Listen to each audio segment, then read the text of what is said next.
Alrighty, so we're about 10 minutes late. So a couple of things housekeeping wise.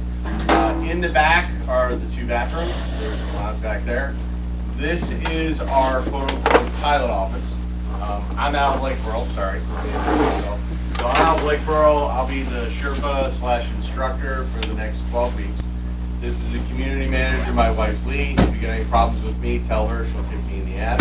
Okay? Tom over here is our operationals manager. Anything op-wise, anything that you have in the community, if you got an issue, a problem, want to know how to do something, by all means contact Tom. In the back is Jeff. He is our AV guy. So anything that you've got questions on as far as videos, any trying looking for stuff, getting copies of anything to help promote you, your company, what you're doing, talk to Jeff. And then my partner in the back, Dan Rundle, he's the CEO of Worthwhile. For those of you who have a culture or want to build a culture for your company, Dan has got the title. His company was voted the best place to work in the whole entire state of South Carolina. So if you want to know what our winning culture is, talk to Dan. He's more than happy to have you buy him coffee or lunch. Myself, okay, I am one of the certified crazy people. Besides being an entrepreneur for the last 30 years, I used to jump out in perfect good airplanes in the military.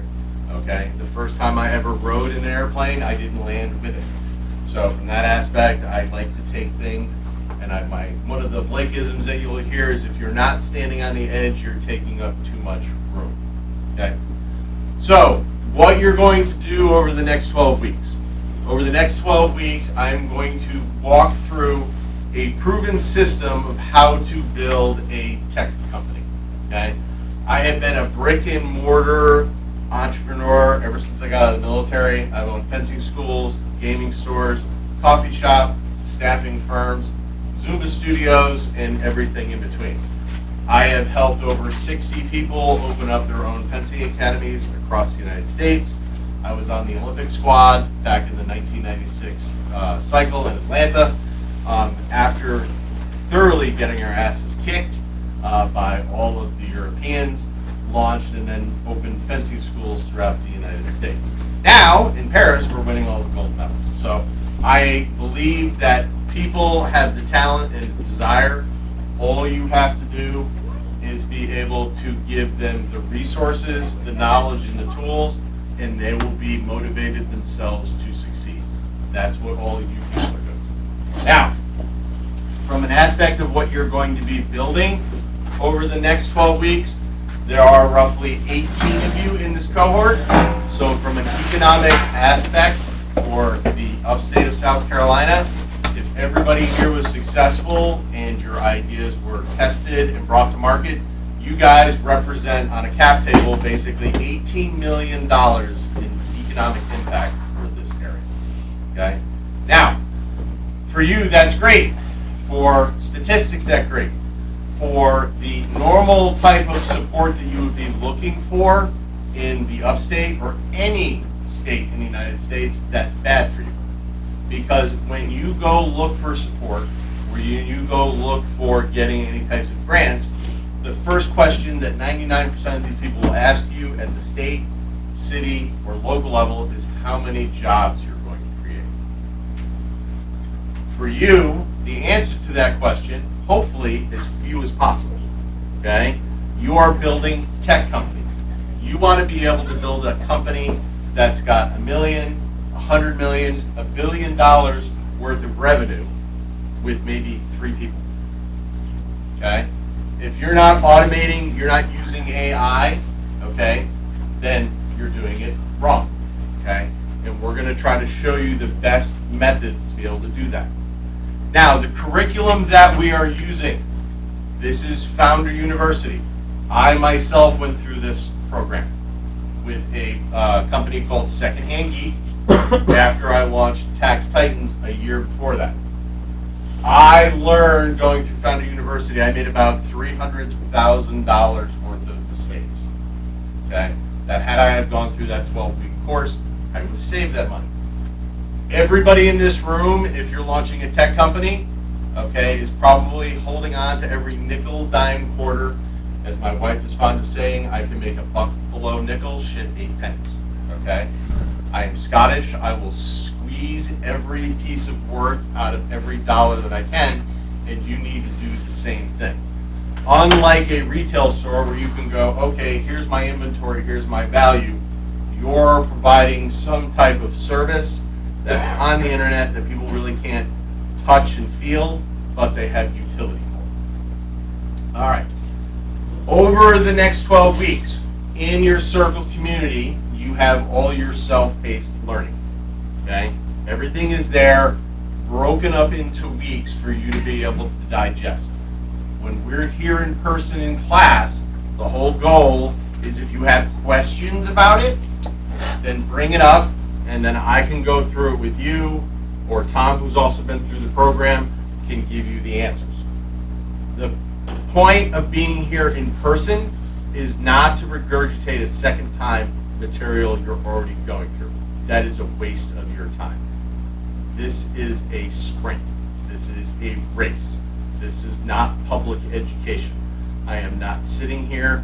I am not going to go through this 8, 9, 10 times to the lowest denominator. Okay? If you have problems, if you don't understand something, reach out to me, Tom, anybody on the team, and we will get you up to speed. Okay? But don't think that we're going to keep coming to the back, okay, unless you speak to us. Okay? Another thing. I don't read minds. Tom doesn't read minds. Nobody on our team reads minds. If you have an issue, if you have a problem, raise your hand, bring it up. Okay? Also, I am an infantry Army vet. Okay? The military killed all of my feelings a long time ago. Okay? I am not here to tell you everything will be okay. I am here to tell you about the horrors and train you to be an entrepreneur if you've never done it before. Okay? If you need to cry to somebody, my lovely wife, Lee, she is the team mom. Okay? She will put you back together. She will pat you on the head. She will tell you everything is going to be okay. Okay? Once she gets you back bandaged up, then I throw you back into combat. Okay? My goal is to get you at the end of 12 weeks to be at the point where you go, I want to do this. I want to launch this program. I want to solve this problem. And if I'm looking for money, the people out there, the billions, and I mean billions of dollars that is outside of South Carolina, now feels comfortable that there is a place for them to be able to write their checks and have the best chance of success of having an outsized return for their money. Okay? That's a whole lot of stuff. Anybody have any questions so far? All right. Couple other things about this program. You need to get used to being uncomfortable. Okay? If you are comfortable in what you're doing, okay, you're not trying hard enough. Every week we have our first hour, which is kind of referred to as iron sharpens iron.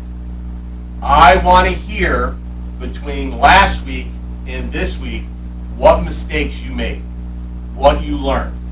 If you come into this class and I go, what did you screw up last week that you learned something from? And you go, nothing, you're not working hard enough. Okay? Now, I have many ingenious ways that the military has taught me to motivate people over the last, 25 years. Don't make me pull those things out. Okay? So come with mistakes. Okay? We also want to hear the wins. Okay? One of the other reasons for being in this class is you may be doing something or have a problem that another tech founder has dealt with over the last, year, couple weeks, so on and so forth. Our whole program at the Launchpad is based on the Atlanta Tech Village that's down in Buckhead. 4 years ago when I started Tax Titans and I wanted to build the only marketplace for accounting and finance professionals in the world, I could not get any of the help in the upstate. People told me it couldn't be done. There was no resources. There was no knowledge. Thank you very much. There's the door. Now, I drove 2.5 hours north to Charlotte, and they're like, hey, that's an awesome idea. Here's $150,000. Go build that. They gave me the money. I was like, all right, I need to build this. How do I do that? I went down to Atlanta, the Atlanta Tech Village. They got 5 floors of 500 people that are working on apps and programs that literally is everything on your phone. Okay? Everybody that has a phone, it's got an app as a consumer. We're going to train you how to be the people producing it and making the money from it. Okay? This is a problem apparently that has existed in South Carolina for decades. Okay? You and all the people that come after you are helping change that. Okay? I made a post yesterday on LinkedIn about, hey, we're starting a fund to help tech entrepreneurs. Between 4 o'clock yesterday and today, it's been viewed about 1,800 times. People going, hey, what are you doing? Hey, I run a fund. Hey, I make investments. Who do you got? What's going through that? I'm going through a program right now with 300 emerging fund managers from all over the world. And all of them are like, hey, you got deal flow? I've got all the contacts of people with money. I just don't know where or who is good to invest in. That's the problem that you're solving. Okay. All right. So first thing we do every week, okay, is you're going to get up and you're going to do a 1 breath or a 30-second intro of who you are, okay, what you're building, okay, and quote unquote if you have a superpower. Okay. Now, defining your superpower. As you can see, there's all kinds of superhero stuff all over this room. Okay. The reason that you have a superpower is you have some in-depth knowledge. You know something that's a problem out there that people are willing to pay a price for. For instance, tax titans for me, unfortunately, right now, everybody has to file with the IRS. Hey, it's January, tax season is here. If you have an accountant, I look at people and go, if your accountant died tomorrow, how would you find your next one? Hell, do you even know what questions you would ask your accountant to know whether or not they're any good? Because I have found out, even though I have an accounting degree, that in order to open a tax shop in any strip mall in the United States, all you have to do is pay the IRS $36 and they give you a license. You don't have to be insured. You don't have to have a certification. You don't even have to have an accounting degree. As long as you have a high school diploma and you don't have a criminal record for fraud or embezzlement, they will give you what's called a PTIN number. You get software, you can go open in any strip mall. You can operate out of your house. You don't even have to have a dedicated location. And you are now qualified to be the bag man for the IRS mafia. Collect people's money and give it to the government. Okay? I have gone through a cohort with 300 other people. Those 300 other people in that cohort had ideas to problems that I didn't know about, and that's the superpowers. Okay? There was a lady that created an app for boondocking. Okay? If you don't know what boondocking is, I didn't know what it is. It's when people park their cars late at night that live in their RVs, going from one place to the other. Apparently, there was no app for being able to take and know where a safe place or a business allowed people to boondock in their parking lot. So she was a teacher, wanted to have the app, went through Foundry University, learned how to build it with no code, charged $10 a month to be able to do it, and within 90 days she had 18,000 people downloading and using her app on a monthly basis. You do the math. Had a superpower, figured out an answer to a problem, was now making $2 million a year. One person. Everybody in this room has that potential. Everybody that goes through the cohorts has that potential. You just got to learn how to build that foundation, build that house, turn that key, and have it on somebody else's phone. All right. Any other questions? All right. We're going to start with folks in the back. You're going to stand up, who you are, what you're building, what your superpower is if you have one. Hello, my name is Oliver Lawless. I'm from Greenville, South Carolina. I'm building an app called Heirloom, and it allows families to preserve and interact with their family legacies. So most legacies are lost after 2 generations, and so we're helping people be able to preserve that. And the stories that made them, the childhood memories, all the good stuff, so that their great-grandchildren can know who they were. I don't know what my superpower is. creative, so I like to create things and build businesses, and this is a fun thing for me, so thank you for having me. So I know what a superpower is, okay? For a lot of you, your issue is personal, what you're solving, okay? Oliver lost his mom, okay? And a lot of the stories and stuff that he has, he wished he could share with his kids about his mom. So for him, that's personal for him. Your superpower may be something that's special for you, okay? Because you have that passion and drive so that when life punches you in the face, you don't quit, you get up and you continue to go forward, okay? That, for a lot of people, is one of the things that drives them. And that's a reoccurring theme for a lot of people who are successful as an entrepreneur. You just are too damn hungry to quit. Next. First of all, I like to apologize for being late. Kind of got lost and twisted. Long story. But I've actually been here before.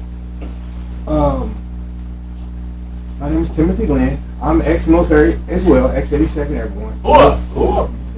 Who knew planes would land if you stay in them long? Absolutely. Who knew?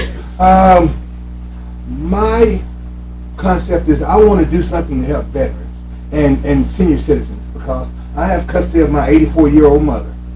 And if anyone knows, aging in the United States is not a good thing.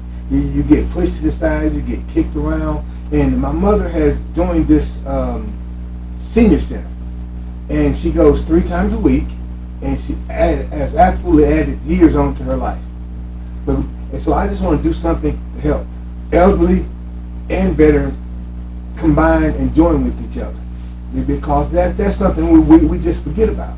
Because we're so busy on our day-to-day lives, we don't actually have time to look back and see from whence we came and the ones that poured knowledge into us. So I want to be the one to pour knowledge into my children, my grandchildren, and kind of set up a lineage for them.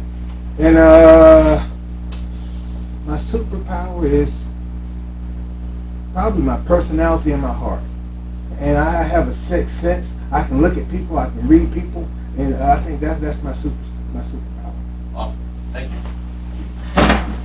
My wife owns a home care business, so my name's Tron, like the movie. Originally from Statesboro, Georgia. Been here 16 years. I have created an app that helps artists, music artists.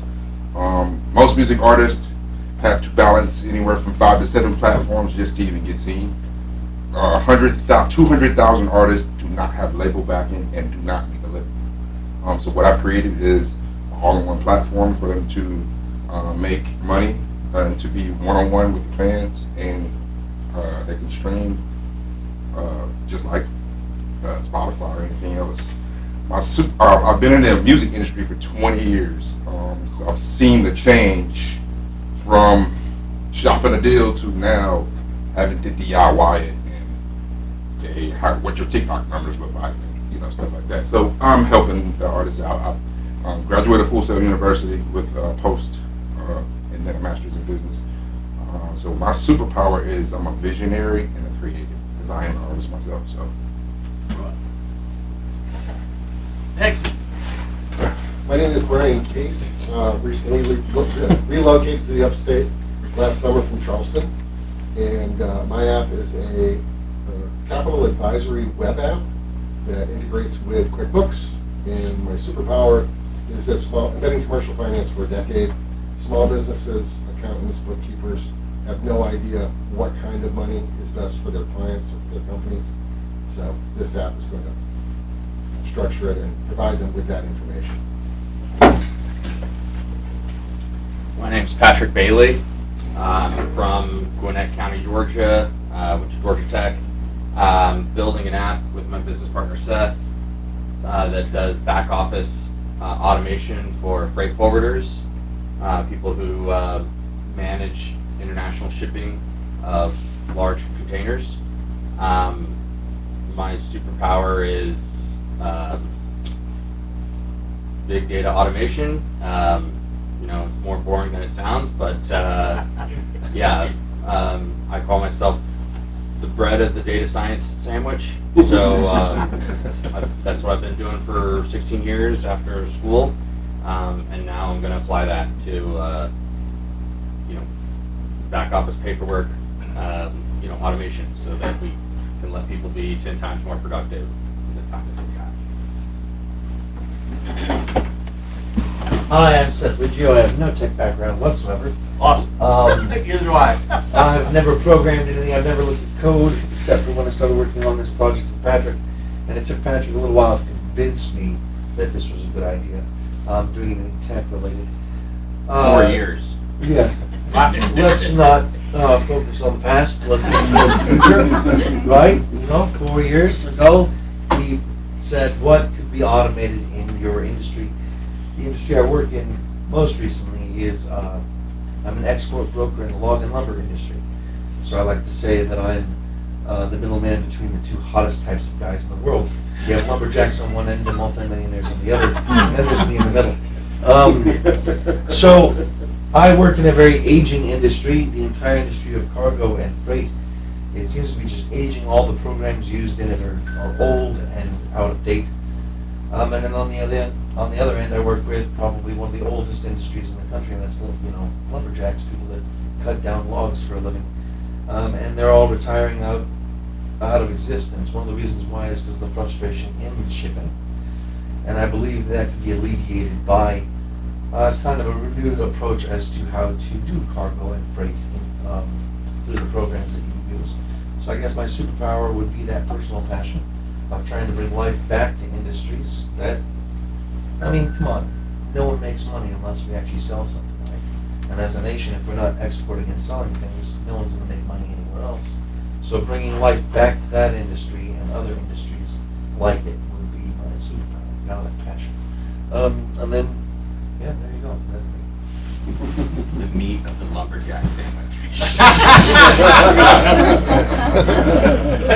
So many comments. Meet so and greet.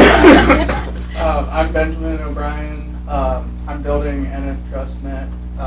It's a blockchain utility that's your utility in every sense of the way. It's also very much in the data area. Basically, building physics-like identity continuity for any digital environment. Also proving one at the datum level, which I think is really important for quantum computing coming up. Got to make sure we have physics in digital spaces so that you can't just have quick swaps and basically like a vault, but completely conceptual. And my superpower, honestly, is interdisciplinary synthesis of just about anything. If I'm in it, I'll have an idea. So basically, if I know what you're working on, I might have a random idea for you at any moment. And it could, yeah. So it's, I guess, worth letting you know because I can help with. I like being helpful. So. Which is good because we're going to wind up, everybody in this cohort is going to have at some point in time, they're going to build an MVP. They're going to have something they're working on. Now, usually what happens is when you go talk to somebody about being a partner or jumping on board or investing in your company, they're like, okay, is there a need for this? And you're like, yep, I've had a whole bunch of people test it. Okay, your mom, your dog, your cat, your family members do not count as a beta test group. Okay, you're going to hear ICP, which I had no idea what this was 4 years ago, which is Ideal Customer Profile. These are the people that are going to pay you to use your stuff. Okay, everybody in this room, more or less, is kind of a stranger. Okay, you don't know what the background is to people's apps, how it helps, so on and so forth. So you're ignorant as far as how that works and the type of friction or how hard it is to use somebody's app. So by taking not only you, the 20 people in this cohort, but the 40 people that are in the community that were in the previous cohort, and the other 40 people that are in Columbia and Clemson cohort, you have a beta use group of about 100 people that are literally going to tell you your stuff sucks. okay? It's ugly. It's hard to use, okay? That type of information for you is literally worth its weight in gold, okay? I've had some people who run some other programs in the upstate, who shall remain nameless, that are like, oh, I can't believe that you're telling these people after they graduate your program that they should go out and try to launch their products because they haven't had customers use it and massage it and tell them everything that's wrong. Well, I didn't explain to them, well, guess what? During the 12 weeks that are going through this, they got about 100 people, okay, who are literally motivated to tell them why it sucks, why it doesn't work, what it needs, so they can get it down to the bare working bones of a product and a service that someone goes, please take my money, which is literally the end of the day what you're trying to accomplish financially with your business besides solve your problem. All right, next. Oh, I thought I dodged it. No, you didn't dodge it.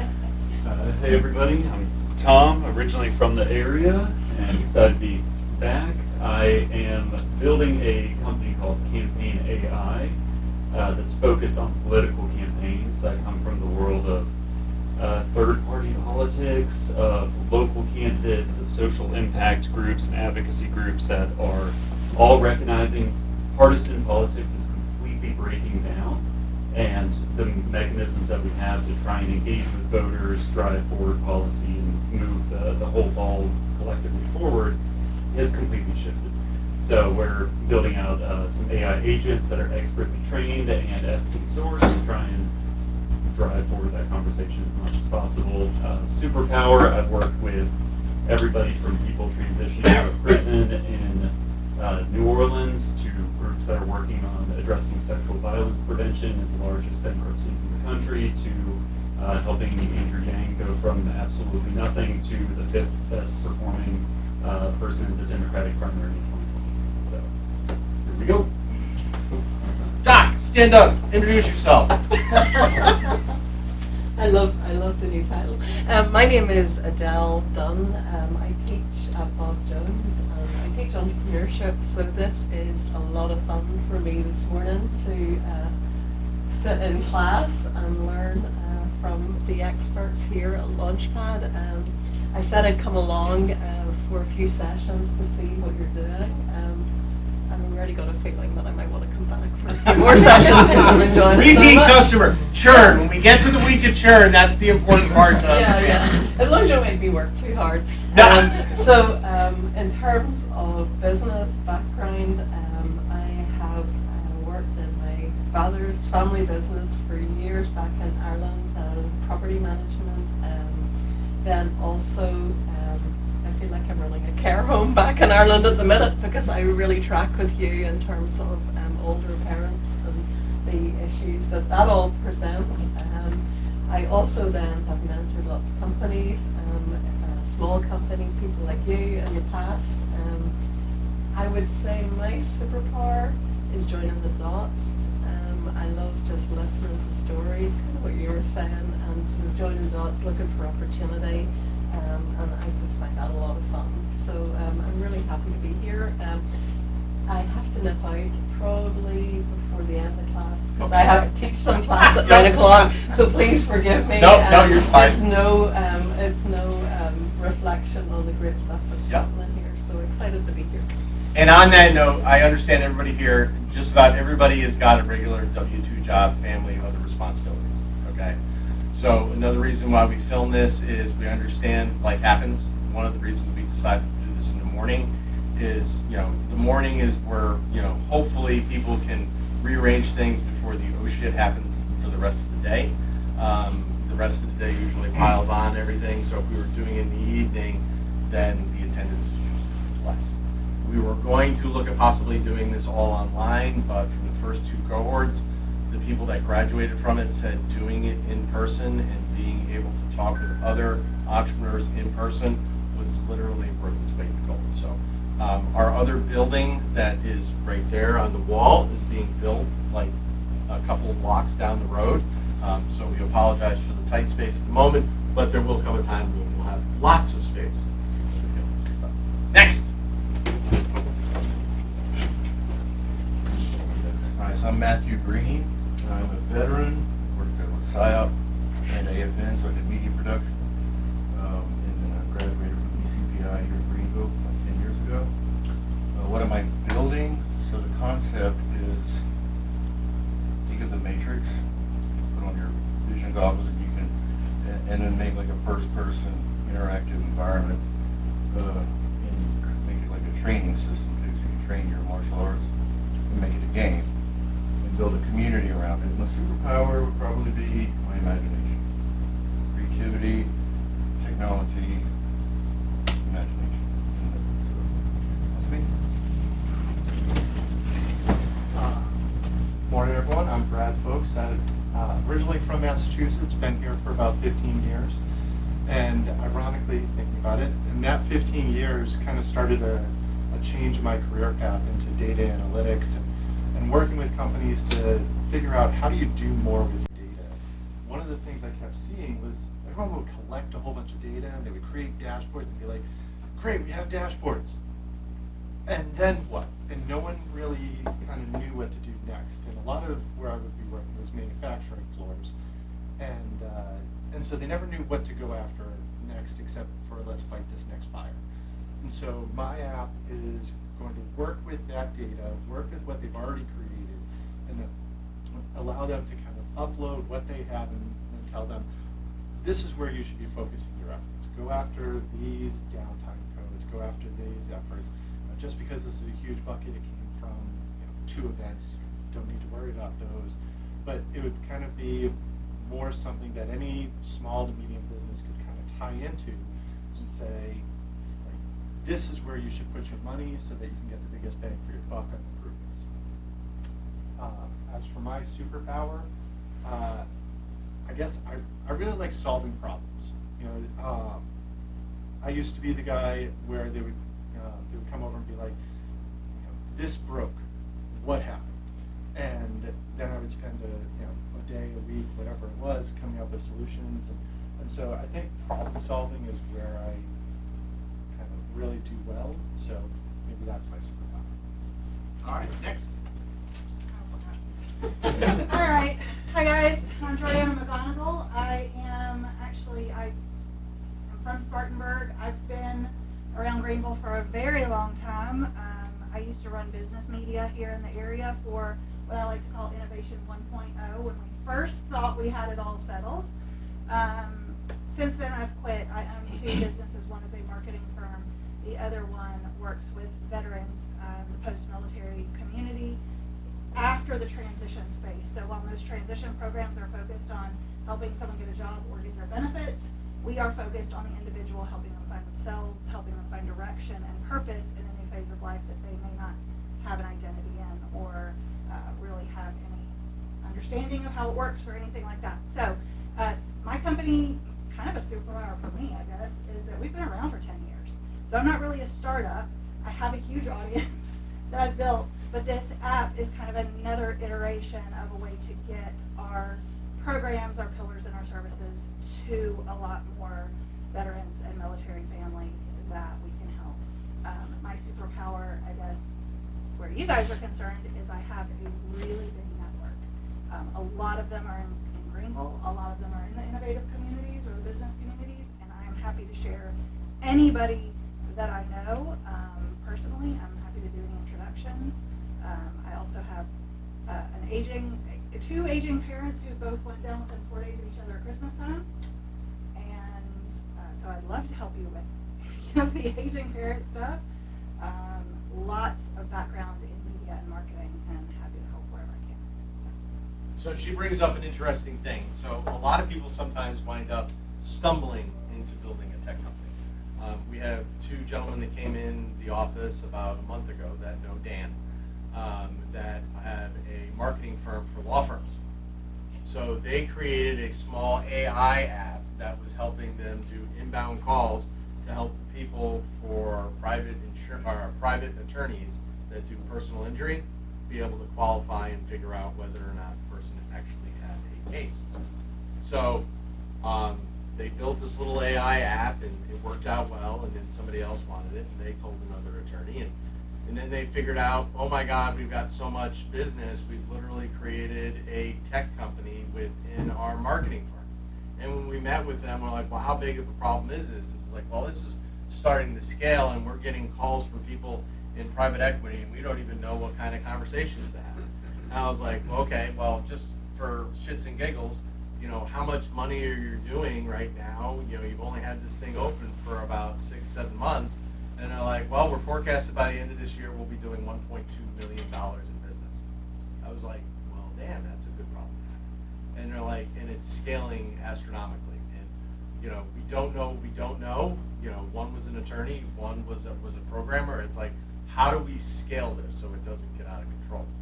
I have an accounting degree, and one of the things that I learned back when dinosaurs roamed the earth when I was going through college is a lot of businesses fail, not for lack of business, but sometimes they grow too quickly and they can't maintain it. So having those guardrails and being able to identify that and knowing what resources will help you contain all that is a huge part of succeeding, okay?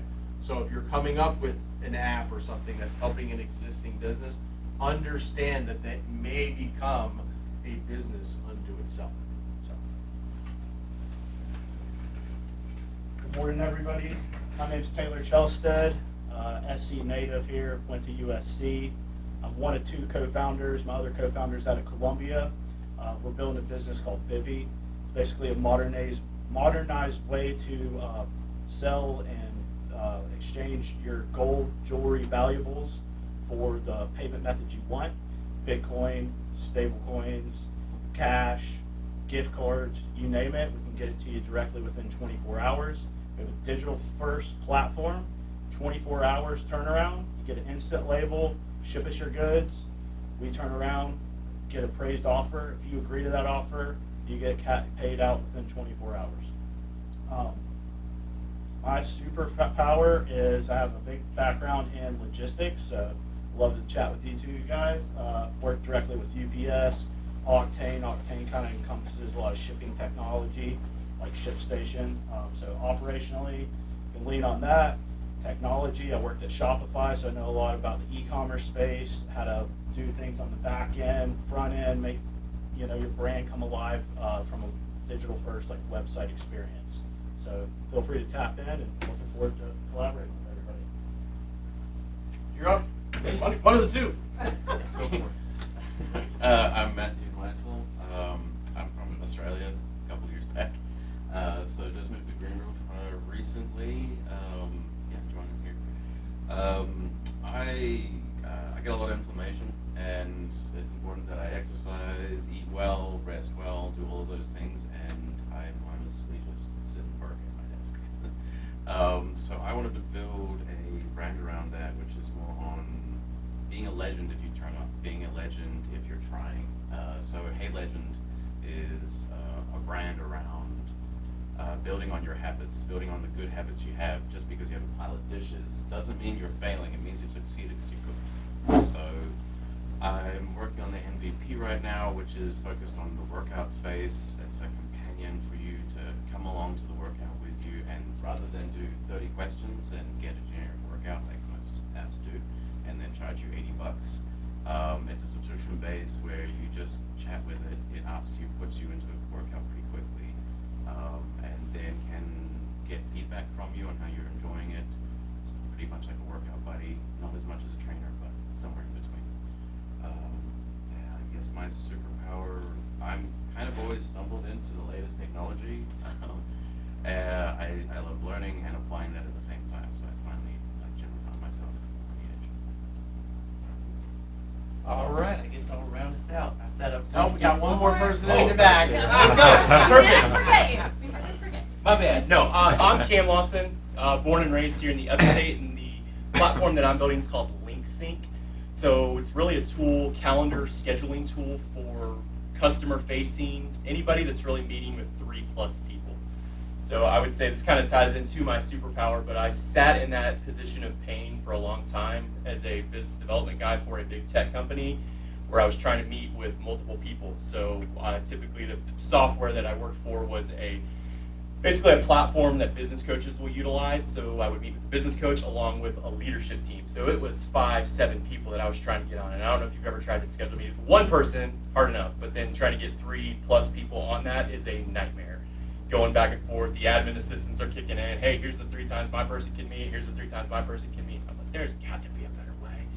And so what I want to build is an agnostic scheduling tool. It does not matter what platform you use, Microsoft, Google, Calendly, the AI tool, find whatever it is for as many people as you need on that tool. So my superpower kind of ties in that. I'm just sitting in that position of pain all the time, trying to schedule meetings. So I want to figure it out. So thanks, guys. Last but not least, I'm David DeChamp. I am from Florida, but well, that's where I kind of claim. I've kind of lived all over, but Greenville, I've been here a number of years now, so a great place to live. Working on an app that will just help folks with the everyday stuff that they need to deal with and getting product into their home and being able to use it, that kind of thing. So I had shared it with a patent attorney, and he ran off and patented it when I didn't even realize. So the problem is he got so excited. So the problem I got is I'm way behind, and I've got to really, really run to get this thing done. I'm not a coder. I did code years ago, a long time ago, and so I know. The problem is I know everything that I don't know, and it scares the heck out of me. So, but I guess my superpower is I've worked with a number of companies and helped them grow, generally larger. So once I get to one point, it's not a big deal for me. It's would feel easy, but right now it doesn't feel easy at all. It feels very hard. So I welcome all sorts of whatever help I can get, and anxious to get this thing out in the marketplace so folks can use it and experience actually saving time so they can do other stuff. Awesome. All right, so a couple of things about the course that we're going to go through. So there's a whole list of stuff that you guys should have looked at going into week 1. Okay, so go through all the stuff that Jason has got on his videos, all of the stuff that's on there. One of the things that I learned in the manufacturing world, in accounting, is we have a process of continuous improvement. So when you're going through any of the self-paced learning, part of the responsibility that you have to us is if you see another article, you've seen a YouTube video, you see something that's relevant or more up to date than what you see in the curriculum, tell us. Okay? We want to have the freshest, latest thing that's out there. The last 2 to 3 years in tech have been revolutionary. The barrier to entry to do what you guys are doing has gone from about $100,000 to $200,000 a year to about $10. Okay. Now, is there an absolute need for the professionals like Dan's company, once you have something that you think works, to make it so that it can handle the stress of thousands of people to use it? Absolutely. Okay? But for you to go out there, find something that works, identify the ideal customer profile, find the people who are going to give you money so you can go, okay, you know what, I'm going to jump in with both feet and I'm going to make this thing work. Take somebody's money that's going to give you $100, $200, $1 million and then go hire them? Absolutely. Okay? Not only that, but Dan's company provides you with a free resource for kind of doing a roadmap. Okay? And that roadmap is basically, hey, what your idea is, how you're looking to do things, and they kind of walk you through that program. Okay? So I encourage everybody in the community, schedule a time for that. Okay? So you're not wandering aimlessly in a dark room looking for a light switch. Okay? Been there, done that, it sucks. Okay? Run into a couple of walls, you're going to really wish that the light switch was on, especially when you're running at 20 miles an hour. As I tell people that jump out of airplanes, when you fall out of the airplane, you're falling out at 8 miles an hour. People are like, oh, well, that's not that fast. I'm like, okay, do me a favor, run as fast as you can and go into a brick wall, because when you hit the ground, it does not move. Okay? So, all right, a couple other things. How many people here have or used Loom before? Okay, good. Better than most people. All right, so Loom, Loom.com. If you haven't used Loom, they have a free ability or a free offer, like less than 5 minutes, so many videos. Download that. Asymmetrical training and learning and feedback is the lifeblood of this program. Okay? You have problems, you have issues, you're working on an app, you're developing something, use Loom, record it, show it, send it to me, Tom, anybody else on the team. You've got it for when you make billions of dollars and they're doing the YouTube or Hulu, Netflix series of your life. You can have it for posterity. All right. Over the next 12 weeks, we're going to try to get you to the point with everything that you're building to make the difference between an aspirin and a vitamin. Okay? What do I mean by that? If you are creating something that is an aspirin, you're solving a pain point. People do not like pain. Okay? So you want to find the pain point that somebody wants that aspirin for. Versus a vitamin, which is kind of a nice to have. People know, hey, I should eat well. I should exercise. I should take my vitamins. But if they don't, they're like, okay, I'll do it tomorrow. I'll do it next week. I'll procrastinate. Okay? If your app and your solution is more of a vitamin, okay, we need to find what the root causes are and get you more to the aspirin solution. Okay? Now, the only thing that changes with that I kind of want to explain is if you're doing something that is entertainment. Okay? The reason I say that, for some people being bored, that is literally the pain point and the aspirin. So if you're doing something in the entertainment space, we all have God knows how many subscriptions at home between Hulu and Netflix and the Disney Channel and stuff. And if you kind of took a look at how much money you're spending, you'd be like, oh my God, I could buy a new Lamborghini. Okay? So that's the only caveat to that. Alrighty. Okay. You're going through this program. If you want exposure, you want people to know what you're doing, you're looking to possibly get funding at some point. As of today, you need to be updating your LinkedIn profile. Okay? Facebook is great, depending on what you're making. If you're looking to have professional people look and know what you're doing, what you're validating, and whether or not they're going to write you any checks, LinkedIn is where it needs to be. Now, one of the things that I've discovered over the last 4 years now that is unique to this group, and we'll say South Carolina, is how many people love to go to a restaurant and grab a great four-course meal. Raise your hand. Nobody likes good food? Okay. All right, so from that aspect, we are training you how to be the chef. Everybody likes to go into a restaurant, have a great meal, you're writing a big check at the end. A lot of people, after they have the meal, go, I'd like to have that meal, I want to do it at home. But they don't know how to cook it, they don't know what ingredients go into it, they don't know how much of those ingredients go into it. So they go home, they're not the chef, nobody's trained them how to do it, they buy all this stuff, and TikTok and YouTube videos always lie to you. And you go to try to correct it at home, and instead of getting a great meal, you wind up with soup. And it sucks, and it's horrible. Then you go to the restaurant again, you're like, all right, maybe if I eat that meal again, I will magically figure out how to do this recipe. And then you go home, you buy all the stuff again, you waste more of that money, soup. And then you go to the restaurant again, you're like, all right, maybe now.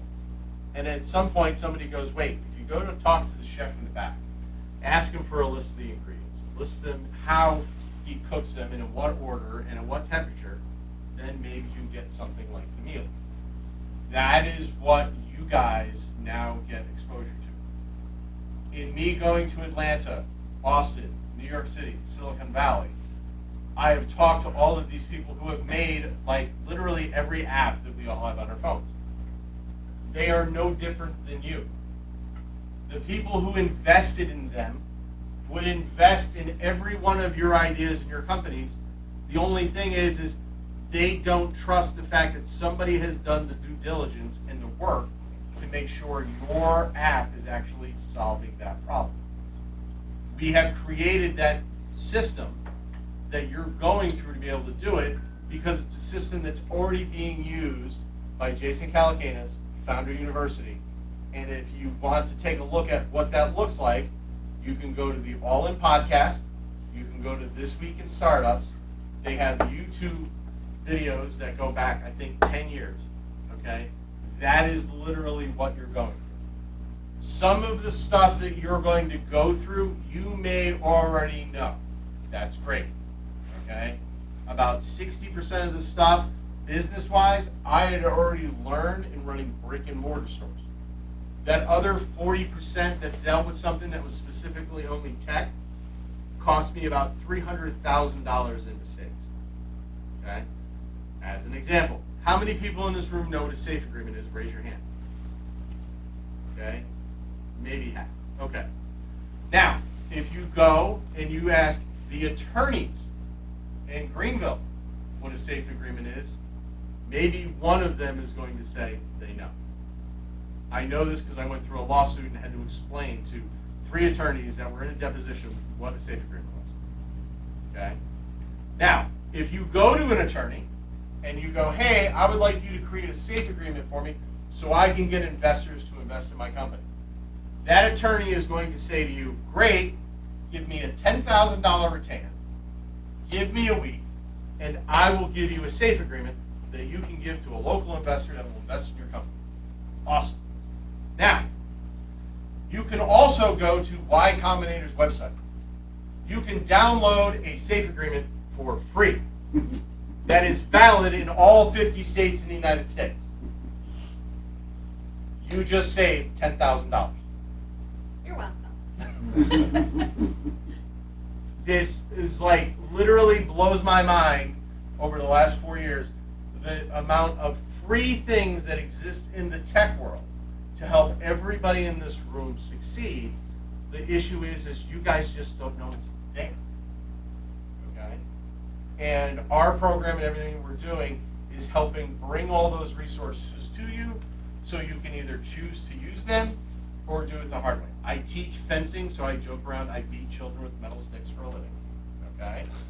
And I tell them they can do it the easy way and listen to me, or they can do it the hard way and I can beat it out.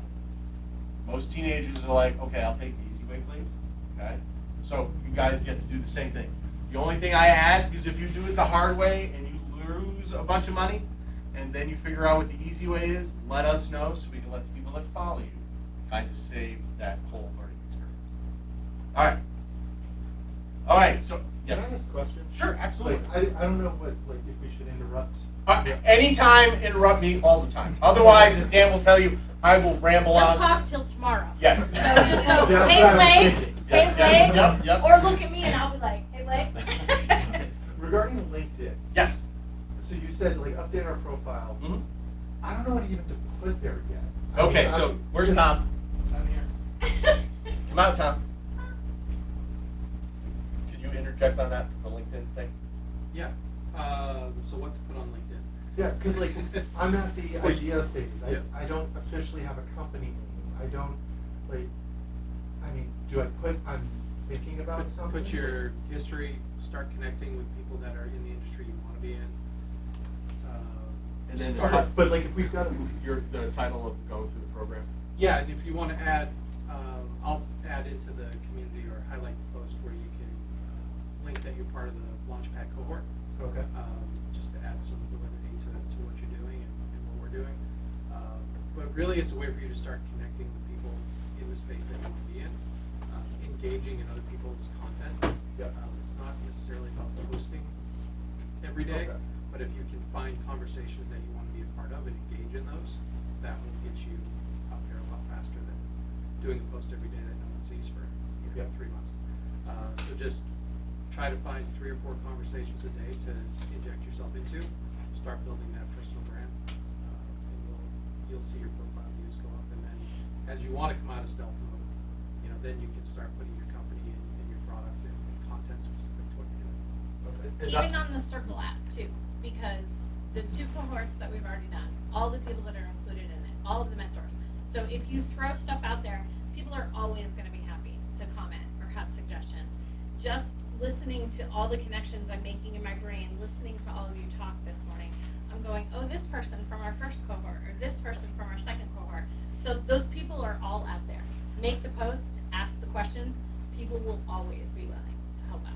And good. I've got one more question. Yep. What if you kind of need to be in stealth mode? You don't want your current employer to know what you're doing? Right. So in that case, by all means, don't post anything. Okay. But one of the reasons that I have people post that they're going through this program and stuff is there are recruiters, there are people that are investment analysts, and they are literally paid all day to sit there and find people like you who are working on the products that you are building, because they are being paid by somebody in private equity to find the diamonds in the rough. So you may work in a specific industry like music, okay? And there may be a PE firm that's got, like, what, AZ just raised $16 billion for investment money to go invest in and or acquire other companies, okay? So if you're in that industry and you're like, hey, going through the Launchpad, it's a cohort, learning stuff, they're like, ooh, you now are on their radar because you might be that next Uber, okay? And the reason I say that is when Jason does his, first class with Founder University, he explains all of us that, the guys that created Uber, they came to him and were like, hey, you invest, in early stage companies. They gave me $25,000 for Secondhand Geek. Back then he gave $10,000 to Uber. That $10,000 he gave to Uber turned into $40 million when they went public. Okay? All of those types of companies are out there. Those investment analysts that are working with those private equity folks are looking for the yous of the world. Okay? Every one of you is solving a problem. The investment analysts that are graduating from Stanford, Harvard, Bob Jones, or whatever, they have no real world experience. Okay? College is great. Attended a great university, foundation of my life. Okay? The only thing it did was teach me how to go work for somebody else. Okay? Nobody goes to college and normally goes, hey, I'm going to go work for myself after I get this degree. Yes? So, kind of circling back to my question. Yeah, sorry. So I wouldn't put anything on your profile that you're going through the Launchpad program. And can we also put in like a request of not to be commented or Yes. mentioned? So in a we post? will not tag or Tag, put that's the word. anybody in here unless we get your permission. Okay? Okay. Jeff does a thing that kind of puts you as a superpower or a superhero and stuff, and what you're building and stuff. He will not do that for you, okay, unless he clears it with you, gets information, and so on and so forth, and then puts it out there for you. Thank you. Okay. Yes, and that goes for everybody in this room. My day job. Everybody is considered to have a day job, okay, that has a boss that is saying, hey, I'm paying you to do this job, and they kind of own you hook, line, and sinker. Okay, so unless you express otherwise, we won't quote unquote out you. So Thank you. you're Appreciate welcome. Great point. Can Yes. I comment on that? Sure. 'Cause I think there's also a way that you can still leverage LinkedIn and grow without being, forthright about what you're working on, because you can be connecting with people. I mean, I had 3,000 connections 3 years ago, and now I've got over 18,000. So I've grown that, and it's like playing life on easy mode when you have a massive network like that. So you can be building that, and I was doing all of that while I was still working for the software company that I was at. So then when I transitioned out, it was like, boom, massive network of people that know, like, and trust me already. So you can be building that as you're going and not necessarily talking about, like, hey, Yep. I'm building this platform, and then your employer's like, what? Yep. So you can play that game. Also, you're going to have weekly updates, okay, that everybody is required to do, okay? The reason that you have the weekly updates that you'll be getting that we're asking you to put in is so we know where people are running into stumbling blocks and we know who to reach out to kind of push forward. You filling out those weekly reports, okay, and giving us that information is that part of we don't read minds, okay? The first two cohorts, we were like trying to read minds, realized it wasn't working very well, so now we have this weekly update that you are required, okay? Don't make me embarrass you in front of the class if you come here and you have to fill out your weekly report. I understand everybody does it the night before, but Tom gives me a report in the morning and says these people haven't filled these things out. Homework, okay? I know, nobody in here, is a college student, high school student, but you will be getting homework, which is basically helping you build the foundation of your company. It's giving you stuff to think about that you might not have thought about, okay? I have learned more stuff asking questions and being the dumbest person in the room for the last 4 years. I thoroughly enjoy that, okay? I go into these things in Austin, Silicon Valley, and Atlanta, I'm like, okay, explain it to me like I'm a 5th grader from down south and I don't know what I'm talking about. They're like, okay. When I was down at the Atlanta Tech Village, my nickname was Grandpa. I would go down there, I was easily 30 years older than everybody else in the room, okay? I would go, hey, I'm gonna do it this way, and they would go, no, Grandpa, that's the old way of doing things. Put away the notebook, here's a remarkable 2, I'm like, how do you use this thing? They're like, put away the Microsoft, get a Mac, and all that kind of stuff. So, you're going to learn a whole lot of new stuff in here. The only thing that I say is try to embrace it. Everybody has got some way of doing things. For anybody in this room that thinks that you're coming up with something brand new and innovative and you have no competition, that's a lie. Okay? Everybody has another way of solving the problem that you're looking to solve. Your job is to figure out how to take your technical application and make it easier, faster, and more cost effective. Okay? We had a gentleman that went through the program before. He has a co-working space for tools. He was like, nobody else has a solution for people to be able to come, use a tool, and learn how to use it. I'm like, yes, they do. He was like, what are you talking about? I'm like, there's Lowe's and Home Depot. They have salespeople that are going to sell them the wrong tool, not show them how to use it. Hopefully they wreck it. And then some guy that's a general contractor is going to make a buttload of money because his DIY become an OMG real quick. Okay? So he was like, oh, okay, I hadn't thought it from that aspect. So we're going to challenge your thinking, let you know who your competitors are. Now, for those of you who go, oh my God, if I got competitors, then I'm dead in the water. As I tell people, how many fast food restaurants are in Greenville? Okay? A whole buttload. Okay? When McDonald's first came on the scene, all Burger King did in order to launch and make millions of dollars is they just bought the real estate across the street. Somebody might be tired of the Big Mac, maybe they'll now try a Whopper. If you can get 1%, 2%, 3% of whatever is the market that you're identifying that you're going to solve, that's a great launch point, and then build from there, okay? But another thing that you're going to hear in this program that we're going to go through is what's called the bottom-up TAM, okay? Every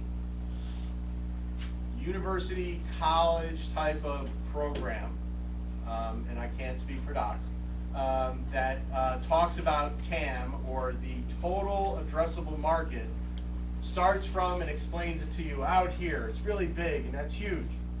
And that's fine. Jason's program takes it the whole other way. I don't want to know that there's $25 billion in sales in your market. You're attacking a big problem. I believe you. I want to know how much the individual one customer is going to spend with you and put $20, $30 in your pocket. That $10 in your pocket. Then I want to know how you're going to get one person to be 10 people, and how those 10 people are going to become 1,000, and those 1,000 become 1,000,000. When I went through this with Founder University, I was like, well, eBay is my competitor. And they're like, okay. And I was like, all right, well, I know the normal gaming geek will spend $20 on some type of board game, role-playing game, card game. And they're like, well, okay, well, how many transactions does eBay do a day? eBay does 2 billion transactions a day. They're only making 15 cents, so they're making $1, $1.50. But if you're doing 2 billion transactions a day, that's why eBay is the 800-pound gorilla in the room. So I literally carved out a little tiny niche. Now I'm starting with gaming products, tabletop games, card games, Pokemon, Yu-Gi-Oh! And stuff. And I do that because I know another guy who started a card trading platform called TCG Player 15 years ago. He sold it to eBay 2 years ago for $300 million. Okay? And that's because they were buying the data. eBay has no idea about card games and stuff like that in the tabletop world. But they want all those customers to add to those 2 billion transactions they do a day. That's going to be part of the discovery process that you guys go through over the next 12 weeks. You're going to be like, okay, how is everything connected? How are all the networks that are in my space working? What are they spending on? What problems do they have? Which then gets to another thing that's a huge thing in tech. Okay? If you're a Friends sitcom fan, the word pivot. Okay? Everybody is coming in here over this 12 weeks with an idea in mind. It is not a bad thing over the next 12 weeks if what you wanted to build is not what you wind up building after 12 weeks. Okay? Because the minute in the military we say the best plan in the world survives the first 30 seconds of contact. Okay? Mike Tyson is fond of saying everybody's got a plan until somebody punches you in the face. Okay? Same thing. Okay? You've got a plan, you're going to create something, and the first customer is going to get it, and they go, I don't want this, what you just gave me, but what I would really like to have is this. And you're like, okay, well, I guess I'm building that. You have to be more in love with solving the pain point for your potential customer than you are in love with the solution that you want to create. Okay? You can't be sitting there going, oh, my precious. Oh, my precious. Okay? You've got to create something that somebody's going to use, somebody wants to pay for, somebody is going to refer somebody else to. Okay? That says, hey, I had that problem that you have right now, and I use this app to solve it. Okay? I'm old. I'm from the days where you were told not to get into a car with a stranger. Now I use my phone, I pay somebody, and I pray to God that I'm going to get from point A to point B. Okay?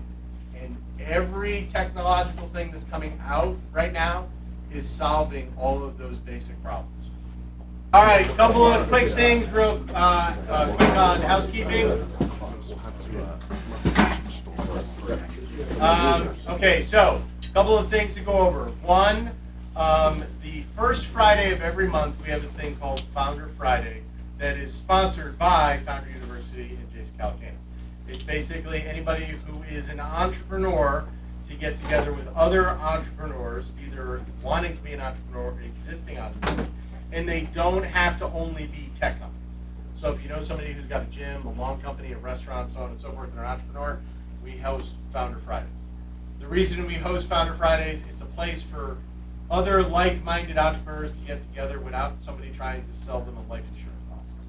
Okay? So I literally tell people, if you're here to sell a service to somebody else, don't come to Founder Friday, or I'm going to give you a free fencing lesson. Okay? Yeah. When and where? It is going to be here. Okay? It is the first Friday of every month, and we usually do it from like 5 to 7. Okay? Also, this is our pilot office for co-working. Okay? Everybody, as you're going through this cohort, has the ability to come in and use the space. Okay? We're usually here from like 9 to 5 or 6, sometimes later. Okay?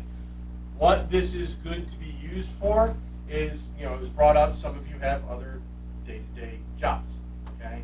If you want to meet with somebody to be possibly a co-founder, if you want to meet with somebody that is going to possibly be investing in your company, and you don't want to be having that conversation with a whole bunch of people in Starbucks, okay? This is a place to be able to do that. The back room there, if you need to shut it and like have a private meeting, you can have meetings in this offices, so on and so forth. Just let us know. Also, if you already have a company, or you know that you're going to be committing to making a company, this is located what is commonly referred to as an opportunity zone. Okay? For those of you who don't know the tax implications of that, if you have a company and it is registered in an opportunity zone and you meet certain legal requirements, If you exit the company after 10 years, you pay capital gains tax to the IRS of 0. Let me restate that. If you sell your company for $100 million, you have a choice. You can give the IRS $30 million of your money, or you can keep it all. The choice is yours. Okay? We have figured out a way with our legal team out of Atlanta to get you as a tech company to meet the requirements of taking the tax benefit of an opportunity zone. Okay? So if you're interested in that, let us know. Lee can kind of answer all those questions. Also, yes. Regarding that, so you're saying like this would be the location of the business? Like This would be the headquarters. See those mailboxes back there? Yep. There's mailboxes in the back. We have 15 companies. This is their headquarters. Okay. Those companies, if they exit 9 years from now, pay the IRS 0 in capital gains tax. So what happens when this moves locations to the permanent location? So the permanent location is also in an opportunity zone. Yeah, but like starting a company with this place. It doesn't matter, as long as it resides in an opportunity zone. Okay. There are opportunity zones all across the United States. As long as your headquarters stays in an opportunity zone, then you get that. Is there a lifespan on an opportunity zone? There was, prior to the new, big, beautiful bill that just went through Congress. It was supposed to sunset in 2027. It is now part of the IRS code from now until the end of time. Yes? So is this what you would put on like the LLC? Correct. This would, so, and if you decide that, yes, I'm going to do that, we have partners with law firm here, Nelson and Mullins. They will walk you through all of that legal work for you, so you're not having to spend the tens of thousands of dollars to be able to do that. Okay, I got Yes. one more. I got Yep. one more question. So I have a holding company over my. So which one do I need to? They will walk you through that because there's a thing they have to create a fund. The fund goes through, and then there's a couple of hoops to jump through. I'm not an attorney. I don't play one on TV. And Jeff at Nelson Mullins, knows all of that stuff. He'll walk you through all. Okay, cool. Thank you. Yes. So to that point, at what point do we start talking to someone about officially forming? If you know that you're going to be doing this, the answer is yesterday. Okay. Yep. And so we can put you in touch with them. The folks at Nelson Mullins will be more than happy to have those conversations with you. Start getting all of those foundational documents and everything for you. Start set up so you're spending the least amount of money as possible. Again, part of my responsibility to you is to make your buffalo nickel shit 8 pennies. Okay. He's good at it. As I joke around, the gentleman in the back said he delivered all of the Lowe's stuff basically 8 months ago when this was just a shell. Thought I was a crazy guy because I'm in here, very lonely guy, dropping off all the sheetrock. He's like, he's going to create what? And I told him, and he came in this morning. He was like, holy shit, you did it. Yes, sir. If you've already formed your LLC outside of an opportunity zone, Yep. can we just Yep, they'll walk you through getting it all set up so it's here. Thank you. I just got my Clinton business license. Yeah, we formed our LLC. I just got it last week. Yeah, well, and you can still have your Clinton business license. So the big thing for the opportunity zone is that this is where your quote-unquote headquarters is. There are certain compliance things. When people read about opportunity zone, the first thing that they read about is, oh, well, I don't own the real estate. What they don't realize with opportunity zone is you can be an opportunity zone certified business in the opportunity zone and get the same tax benefits as a person who actually owns the real estate. Usually what happened when the bill went through in 2017, thanks to Senator Tim Scott, they thought, oh, well, it just says, real estate. I don't own the real estate, and they stopped reading. Yes? Okay, last question for me. If we were to do it where we would transition headquarters to, like, let's say here in this opportunity zone, you said any opportunity zone within the country. So at some future time within that 10-year frame, we could transition to, let's say, a Greer opportunity zone. Exactly. All Yep. right. Yeah, yeah. Or Oconee County, or Pickens, or Columbia. Yep. Or Butte, Montana. Or Butte, Montana. Which is not just about here. All right. What else? I run a Oh, podcast. yep. So we have 2 podcasts that you're going to be doing over the next 12 weeks. One is called Spouses of Startups, which is SOS, okay? For those of you who have a significant other that are like, oh my God, what are you doing now? Which my wife says to me on a daily basis. It is couples therapy, okay? Free couples therapy. Her tagline is what is it? We listen and we don't judge. Okay. She has 3 episodes already under her belt, which means that she's 80% farther than anybody else who does podcasts. Then the other one that I will have that you will do, depending on where you are in your journey of being a founder, is I have one called Uphill Both Ways. If you've ever listened to Bill Cosby's stand-up routine about his parents telling him that they went to school uphill both ways, beat the bear to death with a loose leaf notebook while they were walking in snow with no shoes. Being an entrepreneur, being a tech entrepreneur is hard. The whole thing about the podcast is about you telling people, yes, you can do this, yes, it's hard, yes, you can survive. So those are the 2 things that we're going to be doing to basically get your brand and stuff out there.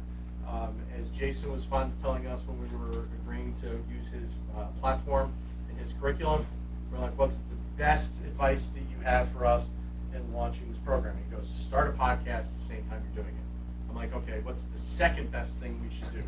After your first podcast, launch a second podcast. And we're like, okay, so we've got 2.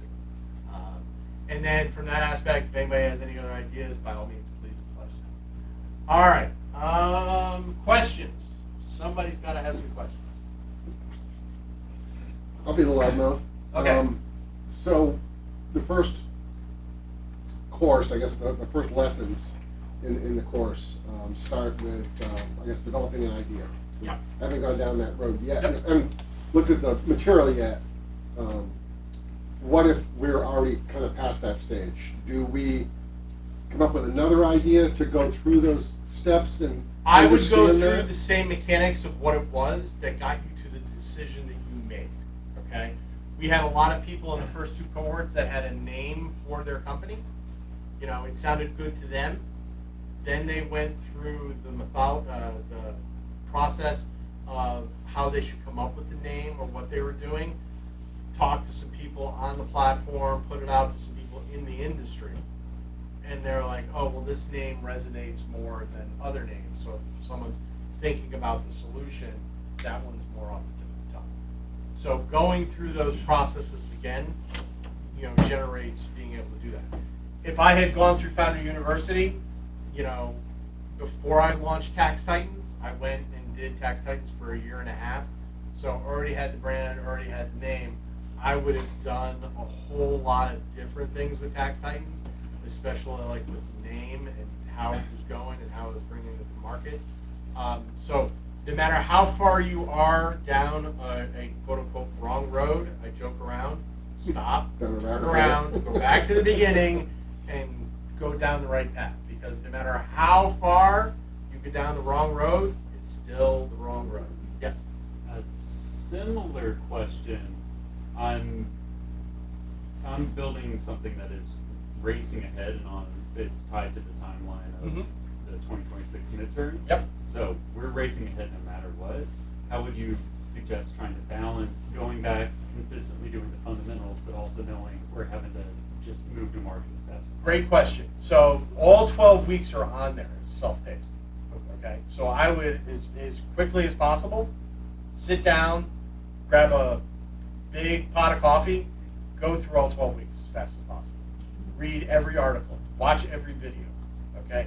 Have your entire reference, library in the back of your head.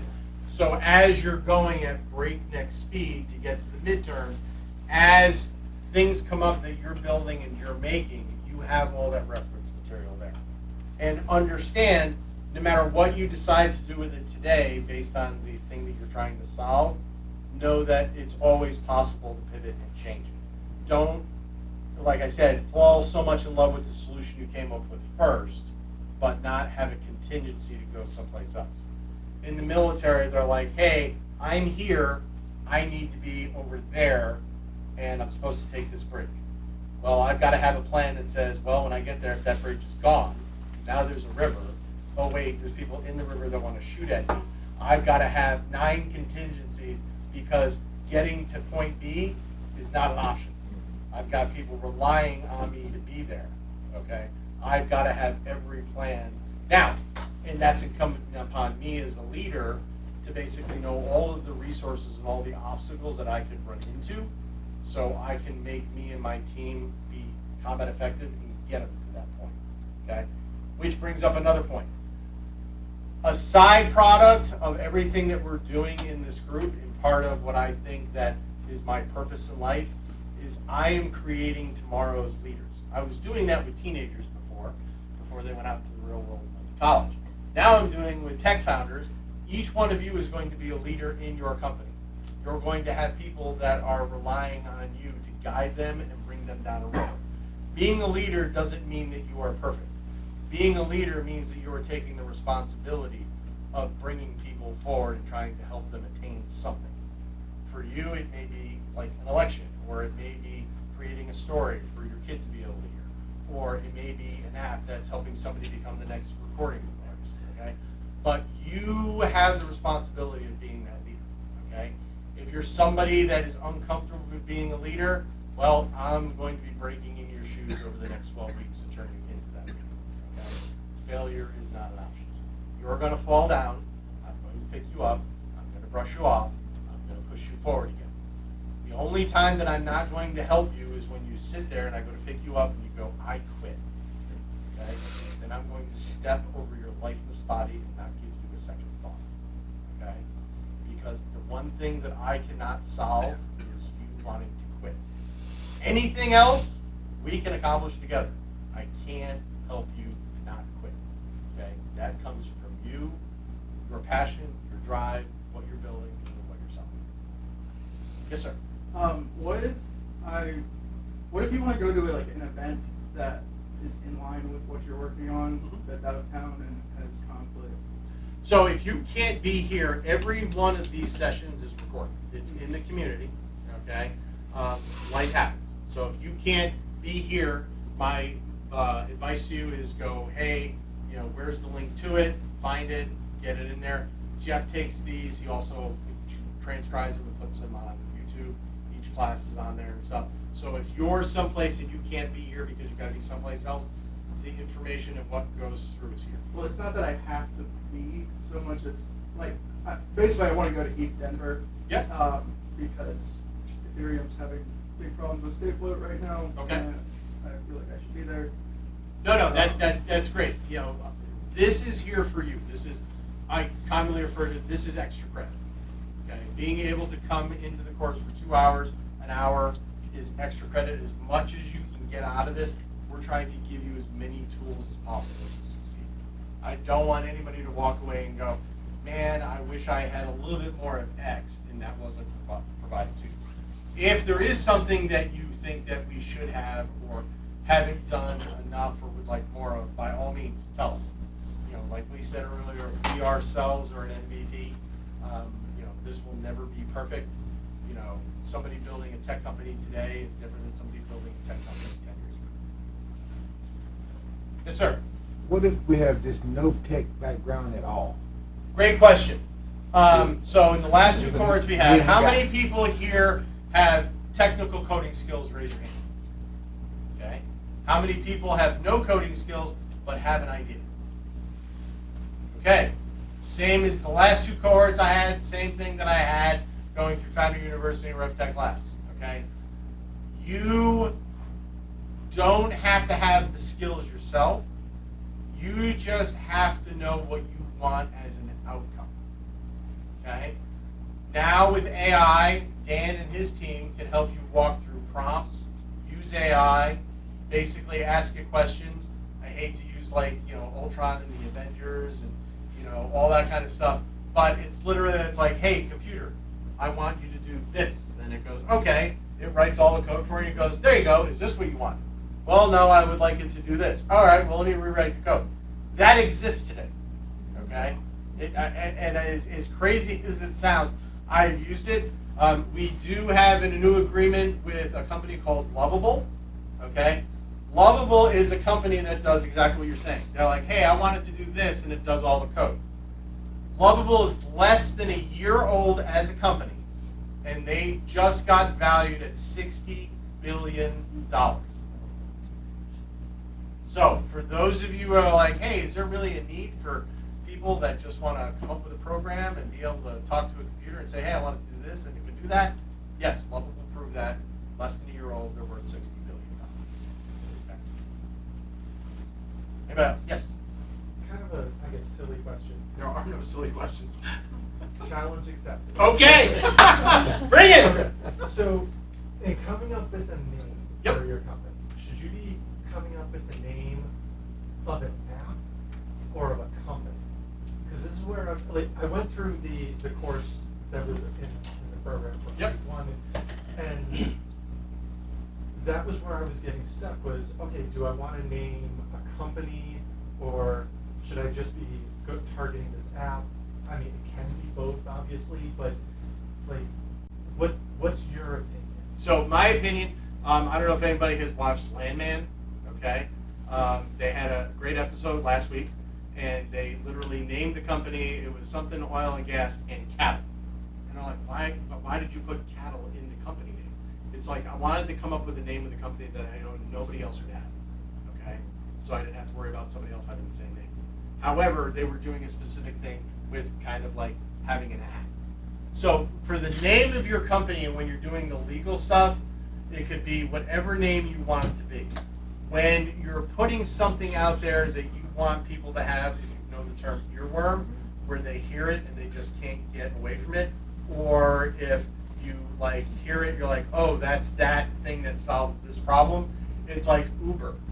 I don't know who came up with the name Uber. Nothing about Uber says, okay, someone's going to pick me up in a car and bring me someplace. But Uber is how they came up with the name. Okay, Lyft. Lyft makes sense. Okay, Lyft says, oh, okay, they're going to lift me from here and go there. Okay, Airbnb. Okay, when you're coming up with a name, okay, have it communicate with the problem that you're solving. Is my opinion. Like for instance, Secondhand Geek. People are like, oh, you sell used geek stuff. Okay, I have another app called Replay Coaching. Okay, it's about taking videos, sending it to a coach so they can give you advice on how to pull your head out of your butt. Okay, so there are ones that are direct, and if you can do direct and it communicates exactly what you're doing, that everything that Jason says is like top tier #1. If you've got an acronym or something like AWOL or SNAFU, the military has billions of them, okay, that communicate an entire like emotion. FUBAR. Then by all means, FUBAR. FUBAR, yeah. Then go ahead and do that as well, okay. But the company name and what the app and what you might have on your website could be two different things, okay. But there is a segment that we'll go through which is called go to market. There are a whole bunch of rules and a whole lot of like secret handshakes of how your stuff shows up in the Google searches and now ChatGPT searches and stuff.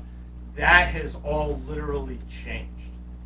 Where you used to have to buy Google Words and all this kind of stuff, now having a website listed on another website is going to, through AI searches, when you're like, hey, I need someone to clean my carpets, if your company's link is on a website, that's going to show up higher than somebody that's just bought Google AdWords, which is the whole dynamic is now changing, which is great for everybody here because you're getting the latest and greatest next type of information.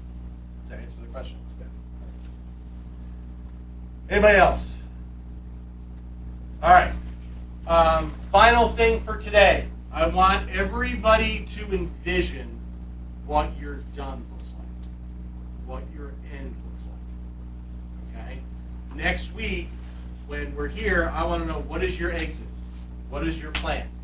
Where is you sitting on a pina colada on a beach? Yes, sir. What if there is no exit plan? Okay, so that's a great question. If there is no exit plan, then you have a problem if you want to raise money. Okay?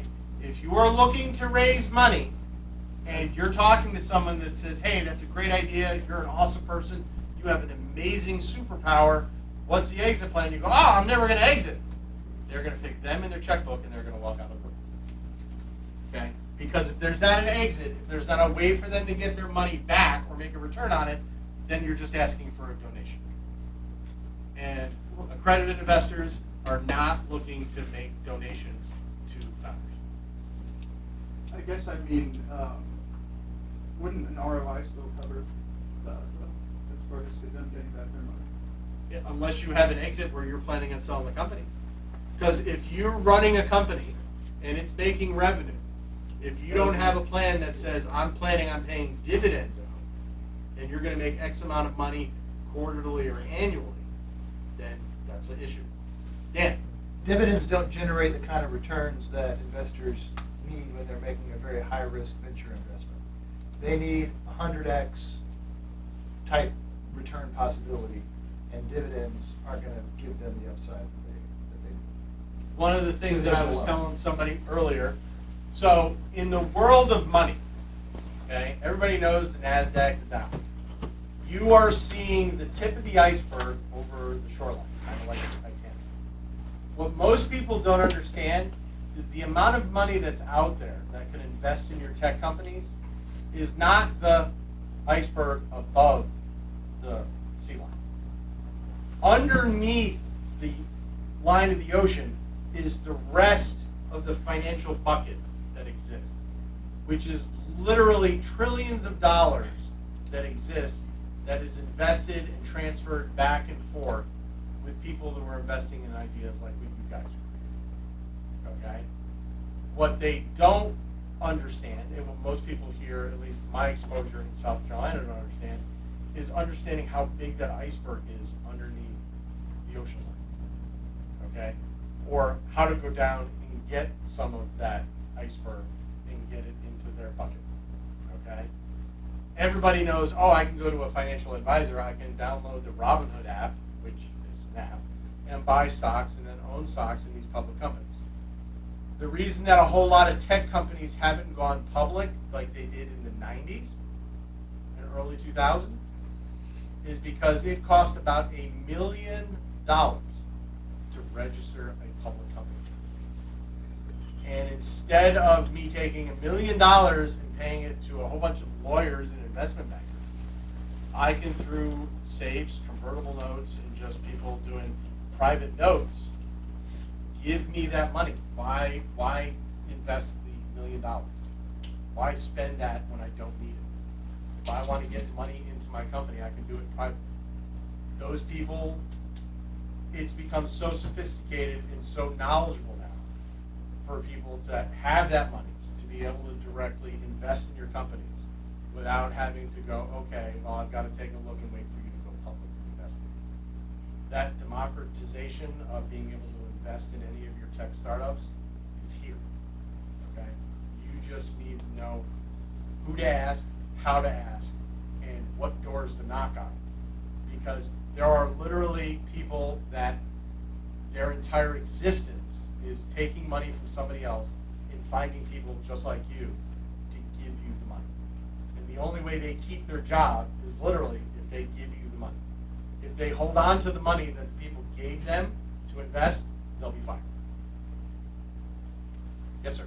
So if you're bootstrapping and you're trying to get users, yep, and you get to a certain, how do you know, like, when or even if you need to bring in private equity? That is up to you. Okay, you're going to reach a certain point. As an example, that it's like, okay, you know, I've gotten to the point. I've got 1,000 people using my platform. I've quit my day job. I'm doing this full time. I'm working 40, 45, 50 hours a week, and this is good. If I add another 1,000 users, I know that it takes X amount of time to solve X number of problems. I need to bring more people up. Okay. Most people are not going to come work for you, especially in South Carolina, if you go, oh, I'm just going to give you equity. If you're in Silicon Valley, you're in Austin, there is enough of a group of people that go, oh, I want the equity, and you just got to pay me enough to pay my bills. Okay? Around here, people are like, what's my cash bonus? You know, how much of a raise am I getting? You know, what's my hourly rate? So when you get to that point where you're like, okay, I'm going to need like $200,000 in order to be able to add 2 or 3 people onto my team, that's where you're looking at, hey, do I want to take some outside money? Because you can go to a bank. I have many relationships with a lot of great people here in the area. We ran our first cohort with Trillium Federal Credit Union. Anybody that's got a tech company, if you go to borrow money from them, they're like, okay, you're putting your house up as collateral? No, then you're not getting any of their money, okay? And you better have a credit score of 650 or more, okay? Now, once you have enough traction, there is things like, accounts receivable factoring and stuff like that that you can do. But 99% of the time, traditional lenders, okay, lending to tech companies, like Dan said, high risk, okay, a lot of people try to stay away from it. Financial advisors, okay, trying to talk to them to have their rich friends invest in your company, waste of time, don't do it, okay? Literally spent 7 months tax titans 3 years ago trying to do that. Literally wish I could have all that time back. Okay. Just really quick before we finish up today, if you haven't finished your onboarding and if you're not in the Circle app, please go ahead and get those things completed. The reason why we need you to do that is we're going to be pairing you with your mentors. So I will let Blake talk to that. So real quick, yep, like everybody says, I'll ramble on forever. I have to Mentors, you will be assigned your mentors over the next week. We do the mentors based on skill sets, likes, all that kind of stuff. We have an AI platform that we're doing and building for that. So by all means, please fill out your profile in the app, in the community as much as possible. If you have any questions, if you have any problems, you get your phone number. Everybody write down this phone number. 864-270-6172. That is my personal cell. Call or text me anytime. You can also email me at Liesel, L-I-E, S as in Sam, E-L, at launchpadtv.com. She takes gift cards, Yep. dinners out. Suggestions, coffee. What was the number? 864-270-6172. That is another thing that we do that kind of sets us apart from other programs that are out there. I will be reaching out to all of you, whether it's a 2-minute phone call, a text with me, hey, what's going on with you? How is your life? What is happening? Are there things that you need to talk about? Do you want to complain about how Blake rambles on? I'm here to listen. So I will be reaching out to everyone. And if there's anything that you need, ever, anytime, day or night, just reach out to me and I will do my best to get it fixed for you. All right, it's 9 o'clock. I'm going to let you guys go. You're more than